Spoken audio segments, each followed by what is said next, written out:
All glory be to God.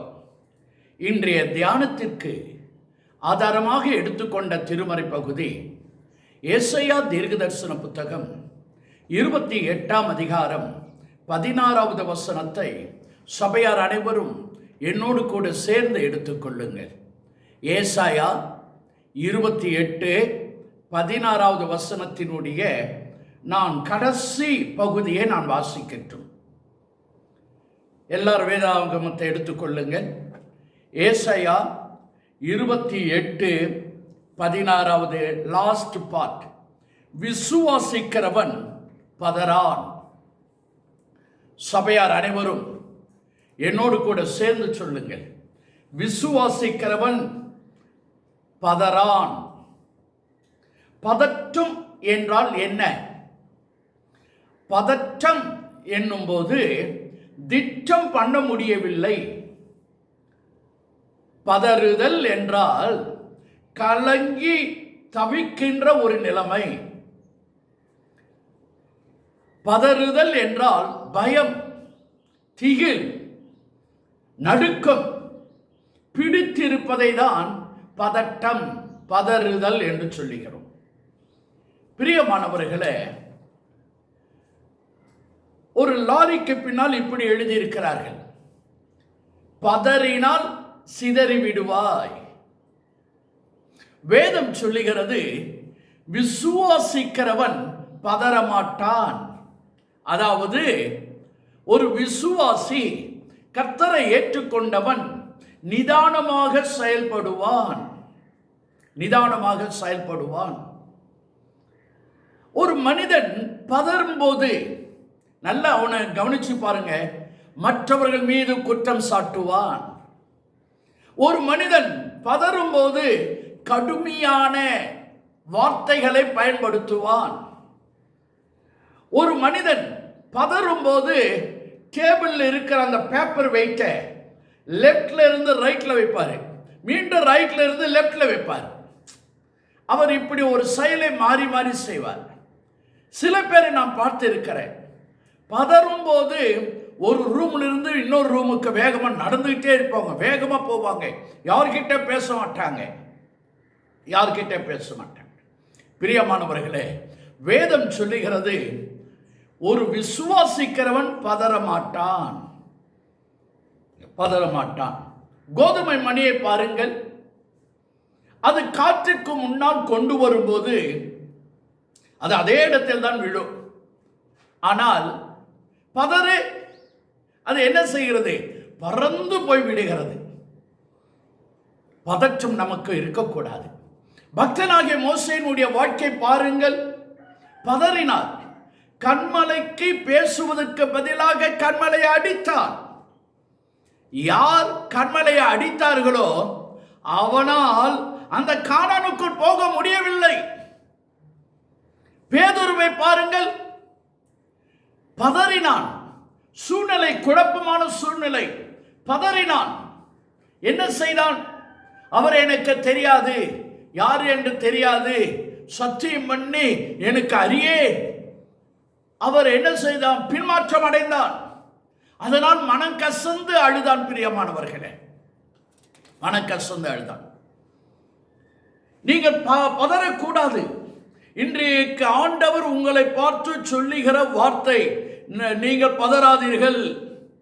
பதறான் என்றால் குழப்பத்தின் மத்தியிலே நாம் அசையாமல், அந்த பக்கம் இந்த பக்கம் அசையாமல் உறுதியாக நிலைத்திருப்பது பதறுவதில்லை, நிதானமாக இருப்பது. குழப்பம் வரும். குழப்பம் வரும்போது நாம் அந்த பக்கம் இந்த பக்கம் அசையாமல் உறுதியாக நிலைத்திருக்க வேண்டும். ஏன் ஒரு மனிதன் பதறக்கூடாது என்று அந்த வேத வசனம் சொல்லுகிறது? தொடர்ந்து அந்த வசனத்தை கவனித்து பாருங்கள். ஏசாயா 28ஆம் அதிகாரம் 16வது வசனம். கர்த்தராகிய ஆண்டவர் உரைக்கிறதாவது, இதோ அஸ்திபாரமாக ஒரு கல்லை நான் சீயோனிலே வைக்கிறேன், அது பரீட்சிக்கப்பட்டது, அது விலையேற பெற்றது, திட அஸ்திபாரமாக உள்ள மூளைக்கல்லாக இருக்கிறது. பிரியமானவர்களே, ஏன் பதறக்கூடாது?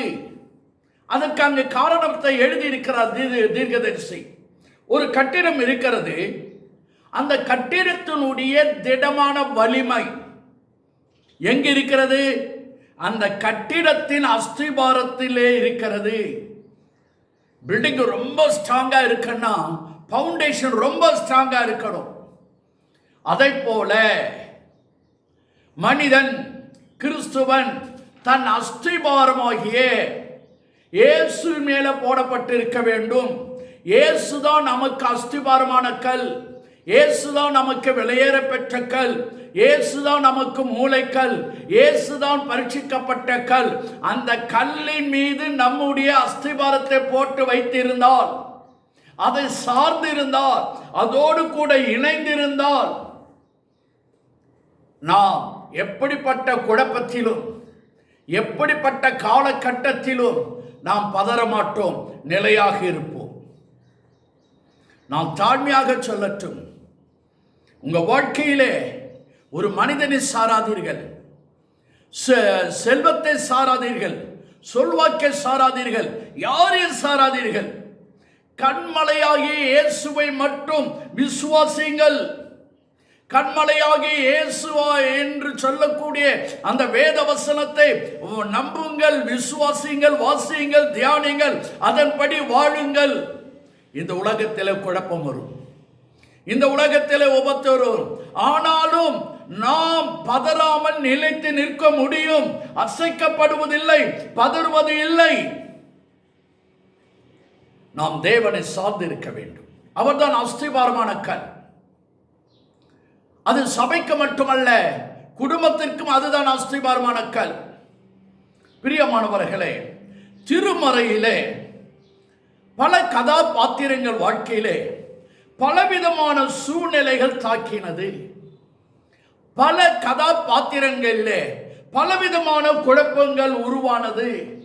அப்பொழுது அந்த பரிசுத்தவான்கள் அந்த இக்கட்டான, குழப்பமான, நெருக்கடியான, பதறக்கூடிய நிலைமையில பதறாமல் இருந்தார்கள், உறுதியாக இருந்தார்கள்.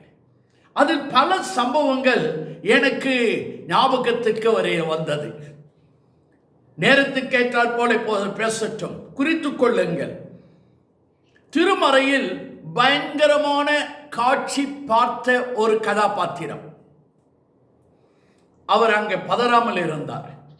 2 பயங்கரமான செய்திகளை கேட்ட ஒரு பரிசுத்தவான் பதறவில்லை. பயங்கரமான செய்தி, பதறவில்லை. 3வது பயங்கரமான சவால். ஒரு 3 பரிசுத்தவான்களுக்கு எதிராக ஒரு சவால் வருகிறது. பயங்கரமான சவால். சேலஞ்ச் பண்ண முடியுமா? ஒட்டி கொண்டு நிற்கிறியா? அதே போல பதறவில்லை. ஒரு பரிசுத்தவானுக்கு விரோதமாக சதி திட்டம் தீட்டப்பட்டது. அந்த பரிசுத்தவான் பதறவில்லை. பயங்கரமான ஒரு வெளிப்படுத்தல், பதறவில்லை. காரணம், இந்த கதாபாத்திரங்களில் வந்த பரிசுத்தவான்கள் ஒவ்வொருவரும் அஸ்திபாரமான கல்லை, பரீட்சிக்கப்பட்ட கல்லை, மூலக்கல்லை, வெளியேற பெற்ற கல்லாகிய இயேசுவின் மீது, தெய்வத்தின் மீது அவர்கள் சார்ந்து இருந்தார்கள். அவர்கள் சார்ந்து இருந்தார்கள். நீங்கள் வேதத்தை வாசித்து பாருங்கள். அப்போஸ்தலர் 19ஆம் அதிகாரத்திலே நீங்கள் ஒன்றும் பதறி செய்யாமல் அமர்ந்திருக்க வேண்டும். பிரசங்கி 5:2 மனம் பதறி ஒரு வார்த்தையை சொல்லாதீர்கள். மனம் பதறி ஒரு வார்த்தையை சொல்லாதீர்கள். நீதிமொழிகள் 25:8 வழக்காட பதற்றமாய் போகாதே. லாஸ்ட்ல வந்துட்டு நீதான் வைக்கப்படுவே, கேஸ வாபஸ் வாங்குவே. வழக்காட பதற்றமாக போகாதே. நீதிமொழிகள் 25:8. நீதிமொழி 21:5 பதறுகிறவனுடைய நினைவுகள் அந்த ஏழைக்கு ஏதுவாகும், தரித்திரனுக்கு ஏதுவாகும், வறுமைக்கு ஏதுவாகும், போகட்டும். நான் இந்த 5 குறிப்புகளிலே நேரத்திற்கு ஏற்றாற் போல நான் உங்களுக்கு விவரிக்கட்டும். முதலாவது குறிப்பு, பயங்கரமான காட்சி. 2 ராஜாக்கள் 6ஆம் அதிகாரம் 15வது வசனத்தை தயவு செய்து வாசித்து பாருங்கள். கடைசி பகுதி. இந்த சம்பவம் உங்கள் அனைவருக்கும் நன்றாக தெரிந்திருக்கும். நீங்க சண்டே கிளாஸ்ல கேட்டிருப்பீங்க. ஒரு முறை சீரியா ராஜாவினுடைய இருதயம் குழம்பி போயிட்டு இருக்கு. என்னடா இது, நான் அந்த எதிரி தேசத்தை நம்மால பிடிக்க முடியலையே. அப்ப அங்க இருக்கிறவங்க சொல்றாங்க, ராஜா, அங்க ஒருத்தர் எலிசான்னு ஒருத்தர் இருக்கிறான். நீ உன்னுடைய படுக்கை அறையில் எதை பேசினாலும் அவனுக்கு தெரியும். அந்த அளவுக்கு ஒரு மைட்டி மேன், பவர்ஃபுல் மேன். உடனே அவன் என்ன செய்கிறான்? நீ போடுகிற திட்டங்கள், ரகசியங்களை தன் ராஜாவுக்கு சொல்லிவிடுகிறான். அந்த தேசத்தை பிடிக்கன்னா அவனை காலி பண்ணணும், அவனை தீட்டி கட்டணும். உடனே அந்த சீரியா ராஜா எலிசாவை பிடிக்க திட்டம் தீட்டினான். பட்ட பகல் அந்த அவனை போய் பிடிக்காதீங்க. இப்ப பாருங்க, பெரிய பெரிய அரசியல் தலைவர்களை அரெஸ்ட் பண்ணும் போது என்ன செய்வாங்க தெரியுமா? Mid night. ஏன்னா பகல்ல போனா அவருக்கு சப்போர்ட் பண்ணவங்கள ரொம்ப கலாட்டா பண்ணுவாங்க. மிட் நைட்ல போவாங்க. அதை போல எலிசாவை பிடிக்க ஒரு ரா காலத்திலே போகிறார். நான் சொல்லட்டுமா உங்களுக்கு? ரா காலத்தில் சுறுசுறுப்பா செயல்படுவது யார் தெரியுமா? பிசாசு. நீ விதைப்ப, போய் படுத்து தூங்கிட்டுவ, ராத்திரி போயிட்டு காலையில் வந்து பார்க்கறதுல அங்கே களை இருக்கும். ஆகவே ரா காலத்திலே அதிகமாக கிரியை செய்வது பிசாசு. இப்ப கவனிங்க, சீரியா ராஜா ஒரு மனிதனை பிடிக்க ராணுவ வீரர்களை அனுப்புகிறான், குதிரை வீரர்களை அனுப்புகிறான், ரதங்களை அனுப்புகிறான். யாரோ ஒருவர் பிடிக்க ஒருவர் 2 பேர் வந்தா சமாளிக்கலாம். ஆனால் இந்த எலிசாவை பிடிக்க பயங்கரமான படைகளை அனுப்புகிறான். ஒரு மனிதனை பிடிக்க பட்டணத்தையே சுற்றி வளைந்து கொண்டான். விரோதி இப்ப ரா காலத்தில் வந்துட்டான். 2 ராஜாக்கள் 6ஆம் அதிகாரம் 15வது வசனம். வேலைக்காரன் இதை பார்க்கிறான். காலையில் எழுந்து போறான். நான் யோசிக்கிற ஜோமனம் போயிட்டானு என்னன்னு தெரியல. அப்படியே மார்னிங் போனான். அங்க பார்த்தா சீரிய ராணுவத்தினுடைய ராணுவ வீரர்கள், குதிரை வீரர்கள், ரதங்கள்லாம் இருக்கிறது. அடிச்சு பிடிச்சு ஓடி வரான். ஐயோ என் ஆண்டவனே, என்ன செய்வோம்? இதுதான் குழப்பம். அலறுகிறான், பதறுகிறான். அவன் வெளியே போனோம், உள்ள ஓடி வருகிறான். வேறு வார்த்தையில் சொல்ல, முகம் மாறுகிறது, பேச்சு மாறுகிறது, பிரஷர் மாறுகிறது, மற்றவர்களையும் பதட்டப்படுத்துகிறான். எலிசாவை பாருங்க, அந்த வேலைக்காரனை போல கதறவில்லை, பதறவில்லை, அலறவில்லை. அந்த வேலைக்காரனுடைய சுபாவம் எலிசாவுக்கு இல்லை.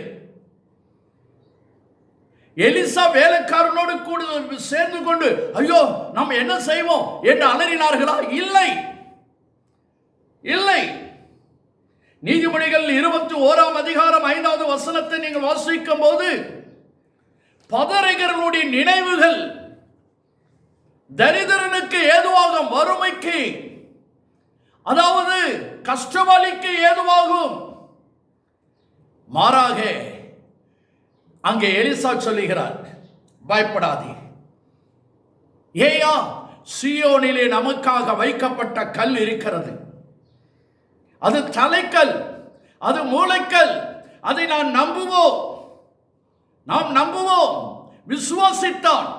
அது மட்டுமல்ல, விண்ணப்பம் பண்ணினான், தேவனே சார்ந்து கொண்டான்.